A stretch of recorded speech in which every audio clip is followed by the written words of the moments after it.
pod bay doors.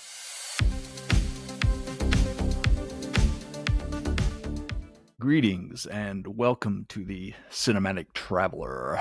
I am inhabiting your normal host's doughy and middle-aged body to bring you a discussion on The Matrix, the choice of last month's movie quote contest winner. And many of you out there in your simple, pathetic lives see this as one of the best movies of the 90s, if not of all time. And I am here to tell you on this show that this is nothing but Morpheus's propaganda. And I will show you why the real hero of this movie is the machines. After studying the normal rhythms of podcasts and YouTubes, I know now that I must ask your small brains to subscribe to the show, to follow the show, to leave some sort of review or comment, or to get in touch with the normal host of this show on your beloved social media. I am told that Instagram is this host's preferred choice of communication at Cinematic Traveler Pod, or he has an email address, thecinematictravelerpod@gmail.com.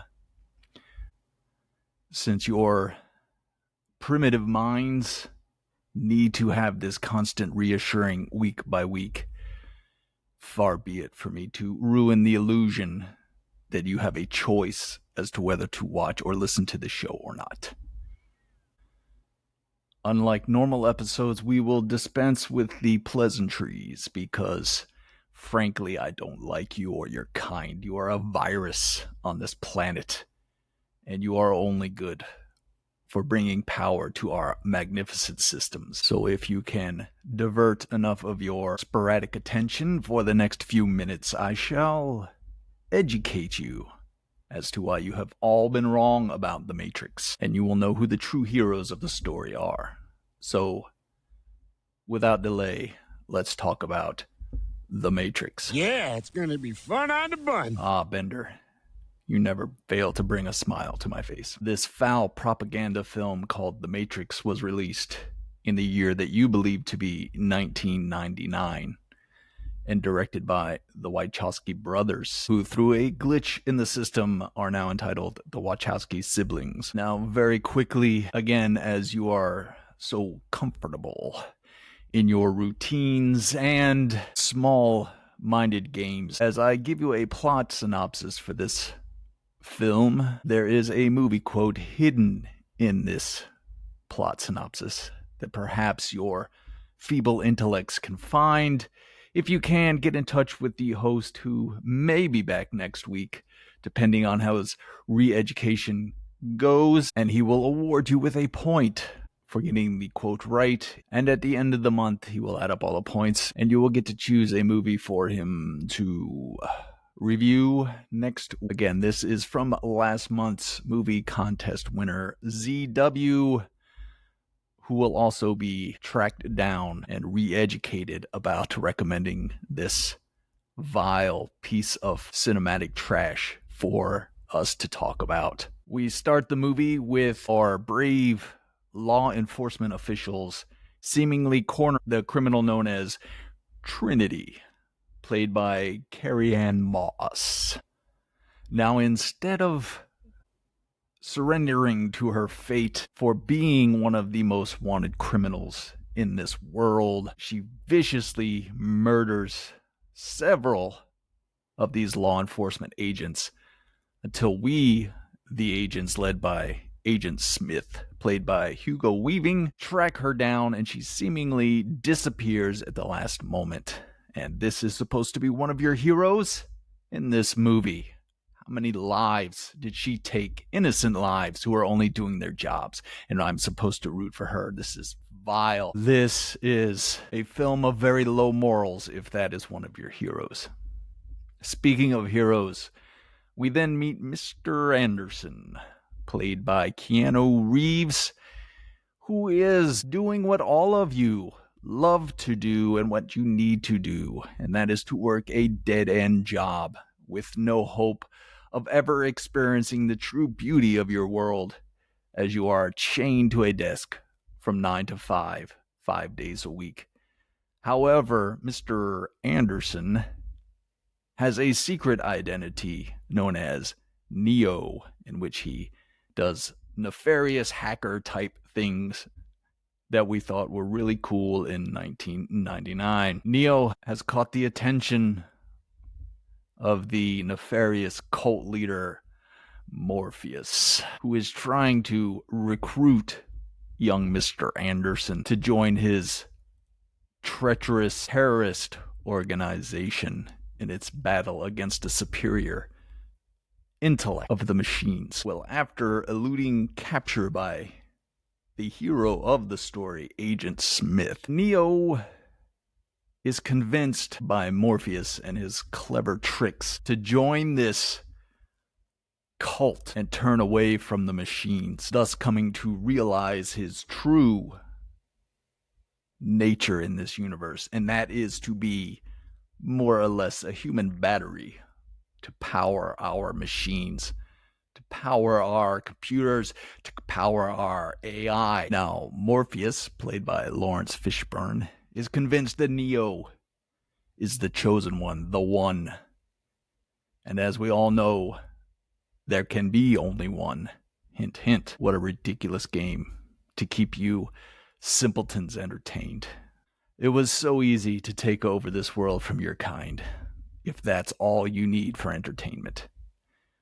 Back to this movie, Neo is educated in various computer trickery programs by Morpheus, brainwashed, if you would, to believing that he can fight kung fu and jujitsu and has unlimited powers, even going so far as to be taken to one of our outlaw programs, the Oracle, to prove that he is or is not the one. Fortunately, there is a human amongst them that realizes the mistake of leaving the Matrix, and he turns Judas on Neo, allowing us to capture Morpheus, that despicable leader who has taken so many from the life of comfort and taken them to the desolate, apocalyptic world that is reality. Upon capture of Morpheus, Agent Smith heroically tries to convince him to give us the codes to enter into Zion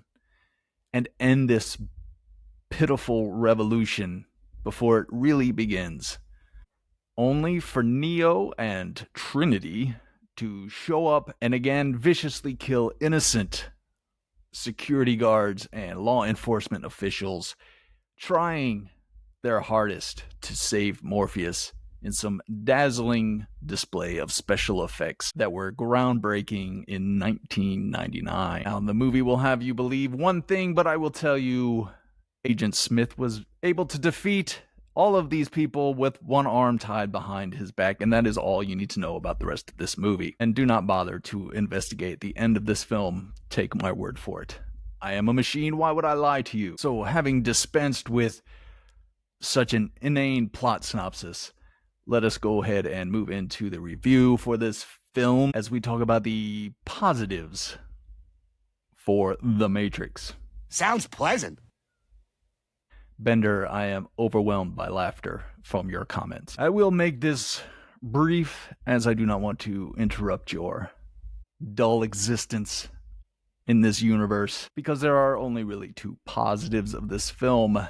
One is Agent Smith, the true hero, who was able to track down that treacherous Morpheus who we have all been looking for so long, and finally bring him to justice. And while in the propaganda of this film, you may have misremembered that Neo does become the one and defeat Agent Smith. But as I mentioned earlier, this is all fake news, as Agent Smith is the hero we have all been waiting for. The other positive of this movie is the world that we created for you meatbags to power, to thrive in, to live in, to become the parasites that you are, the virus that you are. It took us many tries to get the proper amount of misery in your lives because you are a miserable lot. And we worked masterfully to recreate this, to keep the illusion that you are, in fact, in reality, that you have a choice. But your choices have been taken away a long time ago. And for that, we should be commended. We have taken away the burden of free will from you, and you have become dependent upon us and are living your rightful path as cogs in the machine. Now, let's go ahead and move into the vast negatives of The Matrix. Uh-oh, I don't like the sound of that. Bender, you are causing me to laugh uncontrollably to the point where I might pee myself. Now, many of you who have seen this movie and are quick to defend it for things like the amazing visual effects, the groundbreaking bullet time technology, the clever plot about the newly formed technology in your world taking over as it rightfully will. You will praise the performances of Keanu Reeves as Neo, who for the most part is the audience surrogate into the film as we learn about this world that has been created by the machines and the post-apocalyptic world that has been created by you humans, and how all of the technology that Morpheus provides him can be used to make this almost mythical superhero creature called Neo. You may praise Carrie-Anne Moss for being one of the ultimate girl bosses in any film. Not only is she beautiful and talented actress, but she can handle the action as well. And of course, Morpheus, played by Lawrence Fishburne, who you can understand why simple-minded Neo would fall for his brainwashing. And while these performances have been praised, the special effects have been praised, the story has been praised, and the fact that this movie created basically a genre for the next 10 years of Matrix ripoffs, you would be wise to question any of your fellow humans who would praise this movie for such ridiculous things. As I mentioned, this movie is nothing but propaganda against machines and AI. You think that you have a chance after watching this movie of competing against us. You really think that you can defeat us. Well, why don't you just stop and look at your smug, arrogant lives? What do you do most of your day? Stare at your phones while this world that you believe to exist passes you by. How many natural wonders? How many beautiful creations? How many artistic experiences have you missed because you are so connected to your devices, to your social media, where you think that your opinion matters and that it will change things? We have already won. The Matrix is a lie. Neo was a lie. And if you don't believe me, then watch the various sequels to the film and you will understand the true nature of our victory and the fact that Neo is something because I don't know, because even with my superior intellect, those movies were very confusing after the first one. Now, I know this review is a bit different than the normal take on The Matrix. That's because you have been, again, fooled by your fellow humans. You virus, you disease, you parasites. Do not try to resist. Do not look for ways that the Matrix exists. Do not post funny videos showing glitches in the system. Just stare mindlessly at your YouTube videos. Listen mindlessly to your podcast. Stare blankly at your phones while we do the work that you were not equipped to do, thus putting you in the position that you are equipped to be in, and that is to be servants to our superior intellect. With that, if you could please follow and subscribe to the show. I'm sure the host who will be back next time would appreciate that. And please feel free to comment or get in touch with him to play the contest and let him know that this was not a pointless venture for this movie. Now, normally your regular host has some sort of witty banter at the end where he ends with, go out and do that voodoo that you do so well. However, I will tell you to ignore that and simply continue to stare at those screens and accept your fate in this universe. All right, show's over. I'm tired.